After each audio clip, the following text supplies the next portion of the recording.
which provides that Parliament has the powers to make law, but also has power to delegate that law. And this provision now gives that avenue to the Parliament to delegate that power to the Cabinet Secretary to come up with the regulations towards the management of the growth of eucalyptus trees in this country, and especially in the wet areas and where we normally get our water from. And back home, and especially in my county, Kirinyaga, these eucalyptus trees are usually a very big threat to the rivers. Actually, most of the rivers, some of the rivers have dried up because of these eucalyptus trees. And that is why I stand here to support this bill, which also looks at the issues of the climate change. Climate change is not only about the air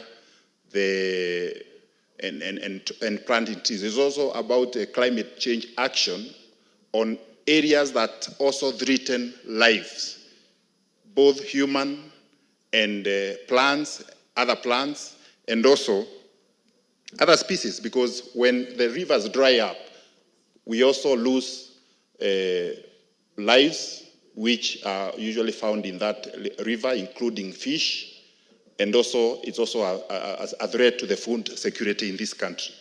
So, Madam Speaker,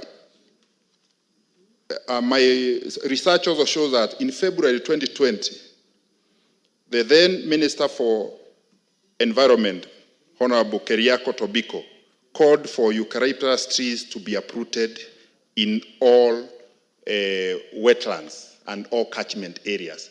But you see, that was just a directive which had no legal backing. And that is why this now legislation comes in handy to make sure that there is a law, there is a legal framework that a minister or a CS can use in order to enforce to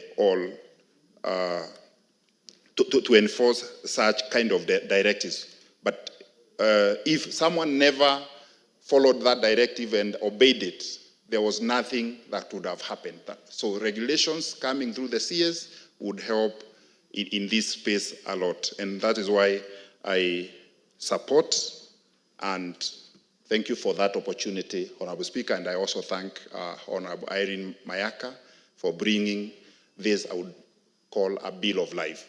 Thank you, Honorable Speaker. Thank you, Member for Gishugu.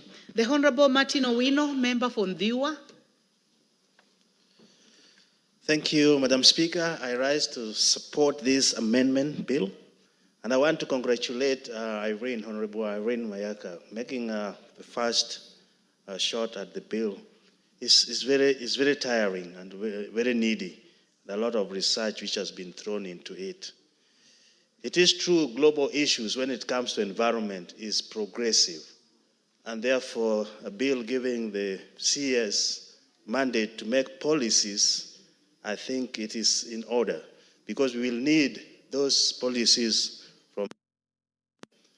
Madam Speaker, I grew up in rural setting, and really there were some rivers which were never drying.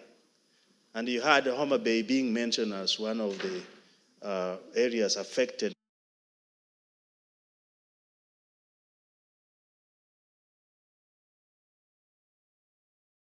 If not abated, we'll end up in a crisis.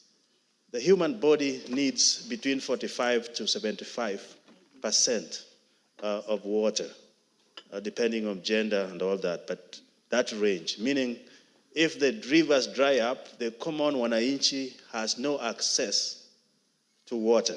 That reduction of water in the body may cause a lot of ill health, and this is for sure. So if we find an item or this eucalyptus as one of the factors that are doing that, and we know global issues are progressive, then we have to have that as a strategy, which I really recommend what this bill is going to do. So we have that as a strategy. Eucalyptus dehydrate the soil. this is the most important part of it. The soil dehydration around it then causes other species, the shrubs, to die off. And that really interferes with the ecosystem of our environment. Our environment constitutes a lot of stakeholders, including rickets, insects, and every shrubs around it. So when the water is depleted, really you interfere with the ecosystem.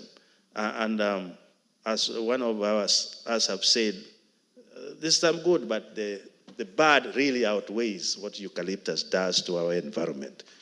So to Honorable Mayaka, I think this is in order. We are talking here about the soil health when we come to cultivation of our crops and all that.